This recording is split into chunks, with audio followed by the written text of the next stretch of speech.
Paul Weller, great to have you here, and Thank you. a remarkable story. Well, we're going to take this back to 1972, I guess, but, we can sort of track over three careers here. You've had the Jam, the Style Council, and solo. Yeah. Three successful careers. Yeah. Does it feel like that too? Do you feel like you've had like three stages of the Paul Weller history? I suppose so. Yeah. I mean, I suppose I always, I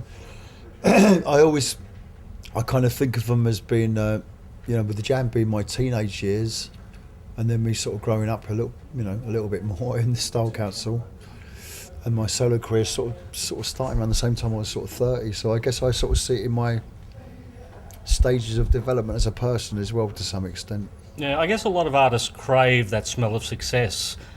You've never really had a failure. Have you ever thought about? Well, I have had failures, but you have from your perspective. Well, yeah, I mean, not everything's been hugely successful commercially, but you have to take the rough with the smooth. That's the nature of the game, But I think throughout all of it, I've just always done what I wanted to do, and I think I'm a lucky man to be able to say I've been able to do that, So I've got no complaints really. Whether some things sometimes haven't worked out or haven't been that successful, but I nevertheless been had the opportunity to do what I felt was right at the time. Yeah, I guess you've always had remarkable chart success over all of three of those careers. Are you a chart watcher yourself?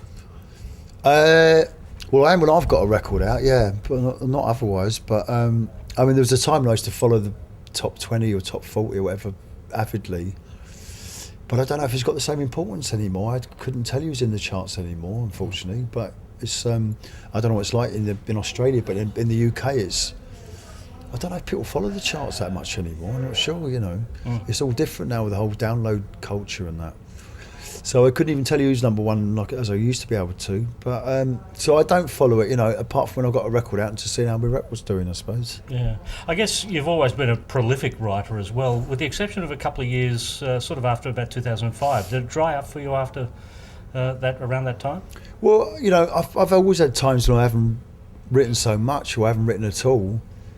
And the only difference is now, I suppose, is that when I was younger, is to really, is to really, is to find it very frightening that I couldn't write. I was like, oh my God, it's finished, I've dried up, And then just in recent years, or the older I've got, I've just come to see, look, sometimes it's the way it is, sometimes it just isn't happening.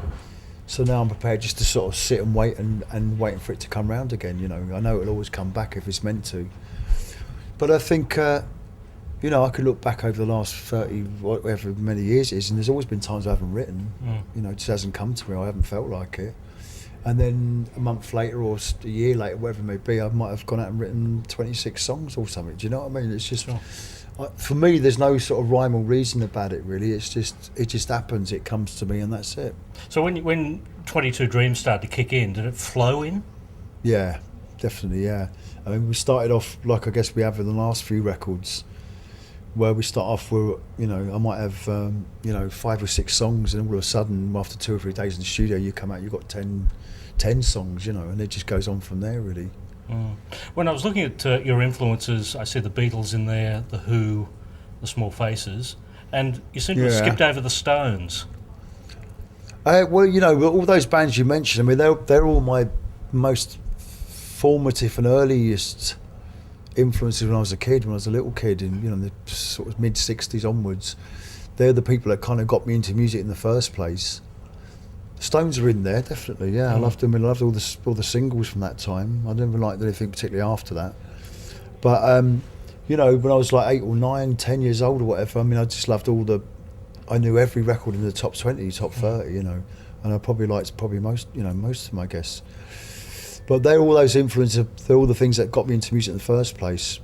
And then obviously the older you get, the more music you get to hear, the more influences they become, the broader they become as well, The Small Faces must be special to the point where you named a daughter after them. A son. A son? Yeah. All right, Stevie Mac. Stevie Mac, yeah. Yeah, oh, definitely, yeah. I mean, they're one of my all-time favourite bands. I thought they're brilliant. Amazing. So I guess you would have had the opportunity to meet a lot of your idols. I've been very lucky to do that, yeah. And I've worked with some of them as well. When you meet them, are you starstruck as well? Yeah. Yeah, not always. Depends how drunk I got. But especially with Paul McCartney, we did something with him well, actually years ago thinking about it, but it was like sort of 95. We did a record for War Child at Abbey Road Studios, and we did a Beatles song, Come Together, with which Noel played and Noel Gallagher played on as well, and Paul McCartney came down and played guitar and keyboards, and that was pretty far out really, to be in the Abbey Road Studio, #2 studio, where they created the stuff in the first place. Yeah. To be playing with one of the Beatles, playing a Beatles song was about as good as it gets really in life. Yeah. Well, Come Together was a Lennon song. It was, yeah. But, you know, for all intents and purposes, it's a Beatles song, you know. Yeah. But I was starstruck that day for sure. Right. Because I guess, you know, the Gallaghers sort of feel the way that you feel about McCartney about you, don't they? I don't know. You'd have to ask them that. They're cheeky little monkeys, as it is anyway, so I don't know really. They take every opportunity to jump up on stage with you, don't they? Yeah, we do. We've got a good relationship like that, yeah. Me and Noel have played together many, many times, yeah. Mm.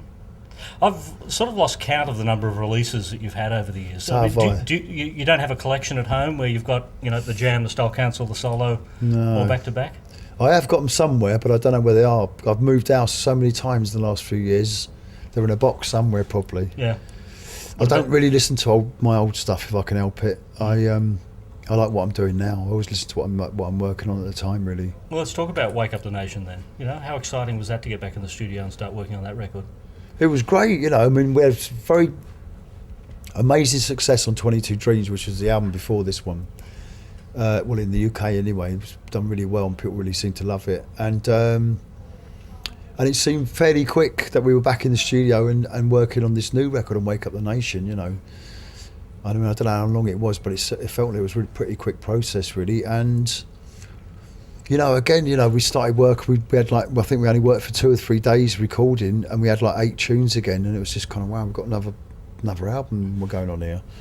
And we finished it really quick. I mean, the songs just came, and the ideas were there, and the mood was good amongst us all, and you know, away we went. And we've just started work on a new record now. We've done about, again, you know, we were just doing some demos. We've all ended up with like 10 tracks. Wow. So it's just obviously a very golden, prolific time for me and for people I work with.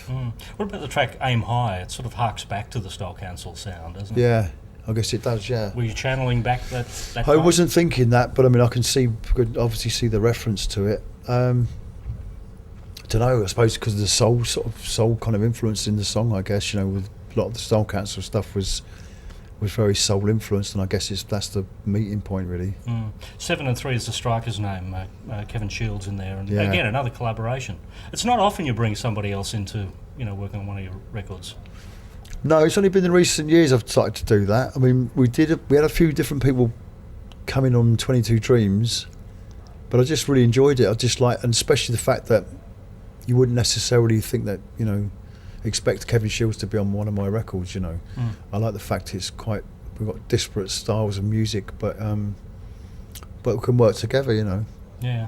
Does that sort of rejuvenate your excitement about the recording process? Well, it's just nice to bring someone different in, you know, just to have someone's different point of view and whatever they bring to your picture, really. And there's many different sort of stylists, musicians on the records.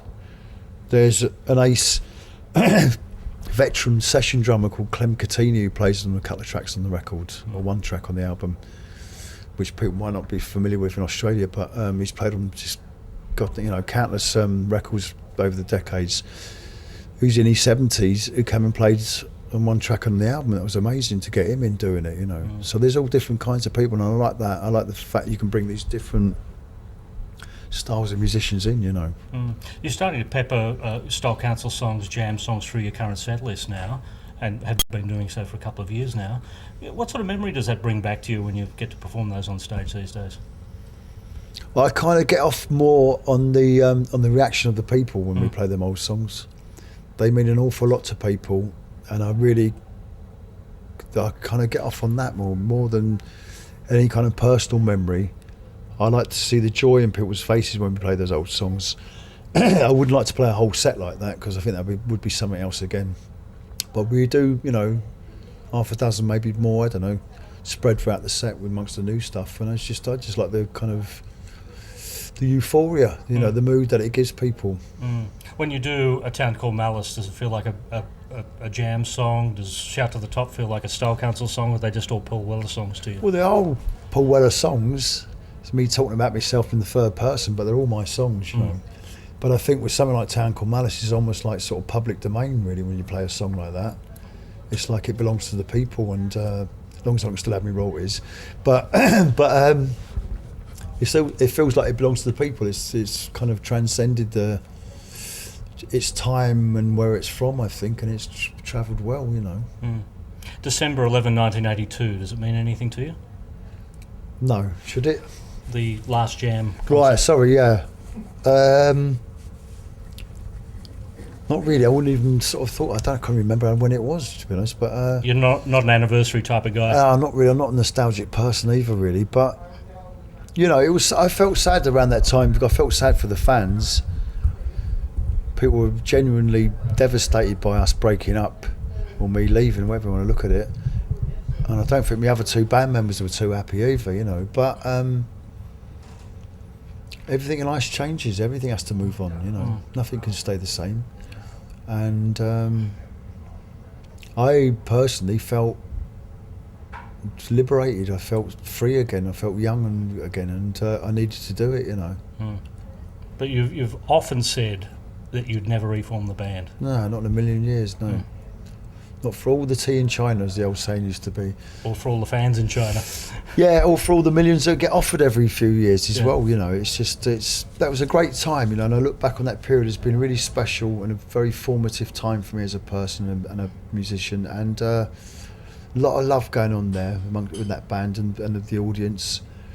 And when you look back now, we've split at the right time, That's why I think the music's endured and people look upon it in a good way, in a positive way on those years, because, you haven't got 30 years of us staying together to think how shit it is and how much it's gone downhill and how the early days were great, which happens to a lot of other bands, you have to admit, So I think whatever we did was great, and I think we left it at the right time.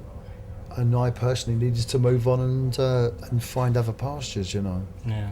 Well, the jam was happening right through that whole punk movement in England, and then the Style Council came along, and this is the time of the New Romantics, Duran Duran culture clubs. I was an old romantic, still am. Already at that point. Yeah. Yeah. Did you see that soul thing happening in England at the time and follow it, or did you lead it? Well, I've always been a soul fan anyway. I mean, I guess I started listening to more contemporary soul in the early 80s, possibly. That was the difference, maybe. A lot of 80s music left me cold, I have to be honest, I mean, I thought at the time I was untouched by the 80s, but when I look back now on some stupid haircuts and some of the production values we had, I realise that we weren't. We're all infested by the 80s in some shape or form. But there was some good music. I mean, I thought we made some good music. I don't know where it's travelled. I don't know. I'm not objective enough to be able to say that, really. And like I said, I haven't listened to it for many, many years, so I don't know what it sounds like these days. What about Modernism, A New Decade? Was it a good album? I liked it. I liked it at the time. Again, I haven't heard it for God knows how long, but it's just what I was into at the time, and that's what I really wanted to make, and that's the kind of music I wanted to make at the time, and what was exciting me. The fact it never came out at the time, the record company refused to put it out because it didn't sound like a Paul Weller record. I was gutted at the time. I just thought, you fools, you don't understand. We're on the sort of cutting edge here. But I guess their reasoning was, well, it won't sell and people won't understand it, which is probably true. They probably wouldn't have. But should that stop you from putting the record out? I don't know. I don't think so. But we kind of had our justice in the end, because in recent years they put out a box set of all the Style Council stuff, including the Modernism, the record that never came out. It's put out by the same label that turned it down 12 years before or whatever it was. So I thought that was vindication in itself, really. Yeah. I guess, did that actually bring the end to the Style Council, the fact that record didn't come out? Well, I suppose so. I mean, I think it was kind of slowing down and grinding down to a halt anyway. Me and Mick, who were the principal players in the band, we kind of lost interest, I think. I think we both, as happens anyway, we both grew up and we wanted other things apart from being in a pop group, Mick went off to have babies, and we both got married, and all those things have just been growing up and getting responsibilities, and the band takes a back seat. Because I guess it was like from 79 to 82, there was another big gap there before the solo career really kicked into place. Yeah. Were you getting concerns at that point? Well, I thought it was all over for me, if I'm quite honest. I thought that was I'd had my 15 minutes, and probably had a bit more than most other people, really. And but I thought it was kind of over for me. I thought that was I'd had my time, done all right, and that was it. I was totally awash and totally lost, and I didn't write for a long time, 2 years maybe, a long time anyway. Didn't even pick up the guitar or play music at home particularly, and I just lost interest in it all. And I thought that was my lot, and I was trying to figure out what I'm going to do. I was only 30 years old.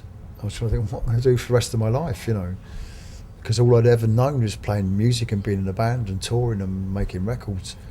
So it took me a long time, a good couple of years anyway, to find it again, to find my muse, and get excited by it all again. And I really only did that through going out and playing live, which I fucking hated for a while.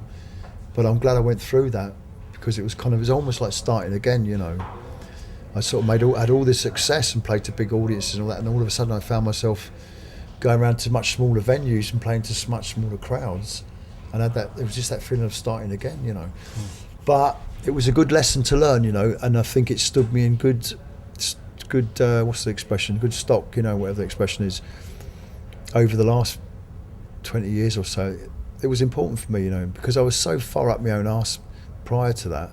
I needed to come down to earth, and I think that's what I needed that to happen, You were dubbed the Mod Father. What did you ever think of that term? I don't really mind, really. I could think of worse things to be called, so I don't mind really. But I don't know. I'm looking forward to the time when people call me the grandfather. And we're looking forward to it too. Paul Weller, it's great to have you here at Undercover. My pleasure, thank you.